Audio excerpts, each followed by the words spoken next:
What's up everybody, Damon here, and in today's gaming news, Phil Spencer reportedly reassured his employees that Xbox is not getting out of the hardware business, and there's a debate happening around yellow paint in Final Fantasy VII Rebirth. This is your daily fix.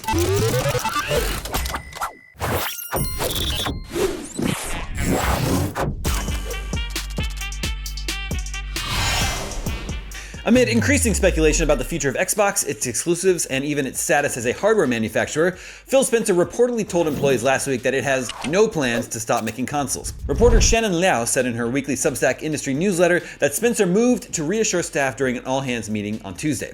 The company held an internal Tuesday town hall where Spencer told employees that there were no plans to stop making consoles and that Xboxes would continue to be part of a strategy that involves multiple kinds of devices, Liao reported.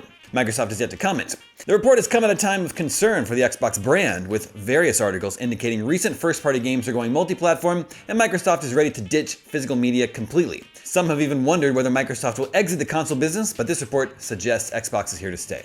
Last year's Xbox vs. FTC trial leak revealed Microsoft's plan to release a mid-generation, all-digital Xbox Series console refresh in 2024, as well as a hybrid next-gen Xbox in 2028. At the time, Spencer responded to say those plans were out of date. Xbox will reveal its vision for the future in a special edition of the official Xbox podcast this Thursday, February 15th at 12 p.m. Pacific.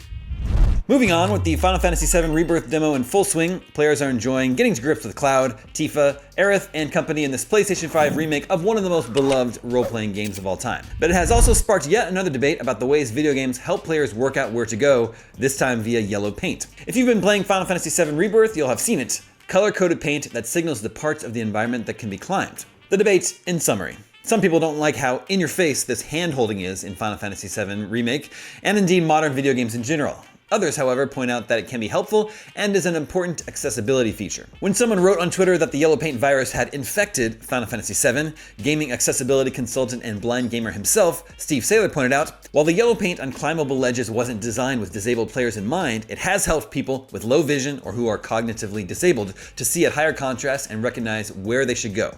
Is it the only solution to this problem? No, but it helps. Developers too are weighing in, with some highlighting how in playtests and focus groups, players sometimes struggle to work out where to go, get frustrated, and quit playing altogether.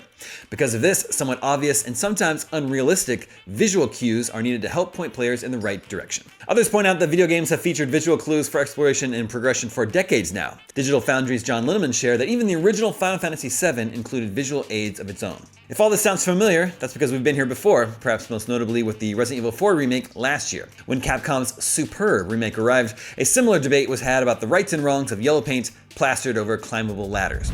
The Final Fantasy VII Rebirth demo is tiding players over until February 29th, when the full game is unleashed upon the world. And finally today, while Pal World was released almost a month ago, at the time of this taping, the most popular page on IGN is still Best Pals to Breed in Order. So the Pokemon survival game is still very popular, but not nearly as popular as it was at launch. Pal World peaked at 2.1 million concurrent players a couple weeks ago, which is the second highest concurrence a game on Steam has ever enjoyed. PUBG is number one with 3.2 million. But as of this taping, Pal World's concurrents are down to fewer than 400,000. That's an 80% drop-off. It's still the third most played game on Steam right now, behind Counter-Strike 2 and Dota 2. It will be interesting to see how Pal World's player numbers change over the coming weeks. Was the instant success just a passing fad? Or can this Pokemon with guns continue its success story well into 2024? If you are one of the around 20 million players that visited Pal World, I'd love to hear whether you're still there or if you bounced off. Let me know in the comments. And that is your daily fix for Monday, February 12th. Now that you're caught up on the news, check out this Tomb Raider Remastered versus the original's graphics comparison. So excited for this re-release. I'm Damon Hadfield, and for all your gaming news, stay tuned to IGN.